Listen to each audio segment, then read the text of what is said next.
நாளை நாடு முழுவதும் 244 இடங்களில் போர் பாதுகாப்பு ஒத்திகை நடைபெறவுள்ளது. இதுகுறித்து விளக்குகிறார் ஓய்வு பெற்ற ராணுவ அதிகாரி தியாகராஜன்.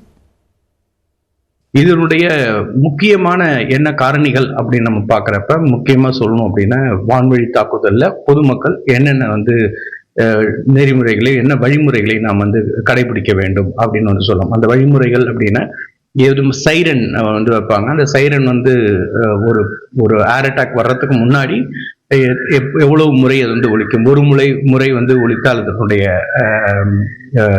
அதனுடைய பொருள் என்ன, 2 முறை அது சைரன் ஒலித்தால் அதனுடைய பொருள் என்ன, 3 முறை ஒலித்தால் என்ன, அது மாதிரி அதை பற்றி அந்த விஷயம் சொல்லிக் கொடுப்பாங்க மக்களுக்கு. அதையும் தாண்டி அப்படி ஏர் அட்டாக் வர்றப்ப நம்ம என்ன செய்யணும் அப்படிங்கறத சொல்லிக் கொடுப்பாங்க.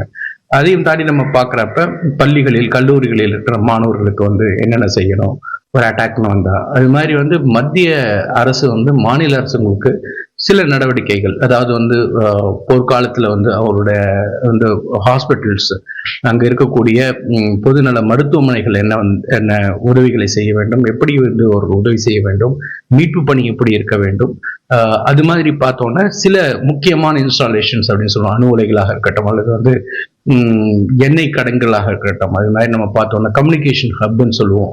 அது மாதிரி முக்கியமான இடங்கள் தாக்கப்பட்டால் அது எப்படி நம்ம எதிர்கொள்ள வேண்டும் அப்படிங்கிற மாக்டலும் அங்கு இருக்கக்கூடிய அந்த அதிகாரிகள், அங்க இருக்கக்கூடிய அந்த ஊழியர்கள் அதை செய்வாங்க.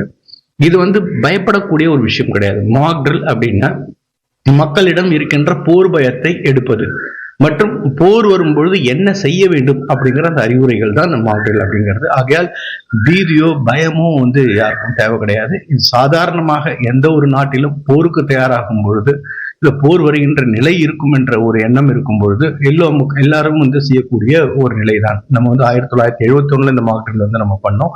அதுக்கப்புறம் நம்ம பார்த்தோன்னே நம்மளுடைய பார்டரை ஒட்டி இருக்கக்கூடிய, எல்லையை ஒட்டி இருக்கக்கூடிய அங்க மாநிலங்கள் மற்றும் அங்க இருக்கக்கூடிய கிராமங்கள் ரெகுலரா வருஷத்துக்கு 2 வாட்டி, சில சமயம் வருஷத்துக்கு 3 வாட்டி கூட பண்ணுவாங்க.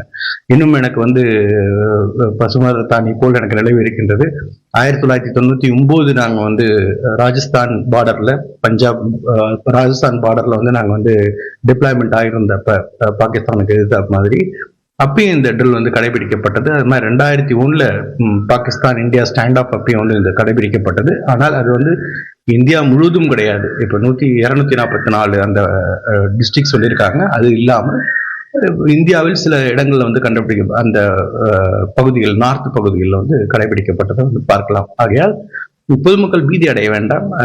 மாநில அரசு என்ன செயல்முறைகளை காண்பிக்கின்றார்களோ, எப்படி செய்ய வேண்டும் என்று கூறுகின்றார்களோ, எந்த ஸ்டாண்டிங் ஆபரேட்டிவ் ப்ரொசீஜர்ஸ் சொல்லும் செய்யக்கூடிய செயல்முறைகளை எப்படி விளக்குகின்றார்களோ, அது பொதுமக்களிடம் எடுத்து செல்ல வேண்டியது மீடியாவினுடைய பொறுப்பு. அது மாதிரி மக்கள் அதை சரியாக புரிந்து கொண்டு அந்த போர்க்காலத்தில் நாம் கடைபிடிக்கலாம். அதையும் தாண்டி கூறும்பொழுது, இது நிச்சயமா தமிழகம் தாக்குதலுக்கு உள்ளாகுமா, தமிழகத்துல ஏன் நம்ம பண்றோம் அப்படிங்கிற கேள்வி தமிழக மக்களுக்கு வரலாம். பீதி அடைய வேண்டாம். ஏன்னா இது ஒரு ஃபுல் ஃபிளட்ஜ்டு வார், அதாவது முழுமையான போர் எப்பொழுது மூழ்கின்றதோ அப்பொழுதுதான் இதை பற்றிய மிகப்பெரிய ஒரு கவலை வர வேண்டும். நம் மீது தாக்குதல் வரும், வான்வழி தாக்குதல் வரும் என்ற ஒரு நிலையில். ஆனால் இப்ப நம்ம பண்ண போறது லிமிட்டட் ஸ்ட்ரைக் அப்படின்னு சொல்லுவோம். லிமிட்டட் வார் அப்படின்னு நம்ம சொல்லுவோம். பாகிஸ்தான் மீது நம்ம லிமிட்டடா தான் அவங்க மேல அட்டாக் பண்ண போறோம். ஆகையால் அவர்களுக்கு வலிமை கிடையாது, சக்தி கிடையாது நம்ம மீது மிகப்பெரிய ஒரு போர் தொடுக்குவதற்கு. ஸோ அந்த நிலையில் நமக்கு இந்த போர் என்பது முழுமையான மிகப்பெரிய ஒரு போராக, அதாவது கன்வென்ஷனல் வார் அப்படின்னு சொல்லுவோம். அது மாதிரி ஒரு போராக வருவதற்கான வாய்ப்பு கிடையாது. ஆகையால் பீதி அடைய வேண்டாம். இது ஒரு ஒத்திகை தான். அந்த ஒத்திகையை நிச்சயமாக ஒரு நல்ல ஒரு குடிமகனாக எல்லோரும் நாம் செய்ய வேண்டிய கடமை நம்மிடம் இருக்கின்றது அப்படின்னு நம்ம இதை பார்க்கலாம்.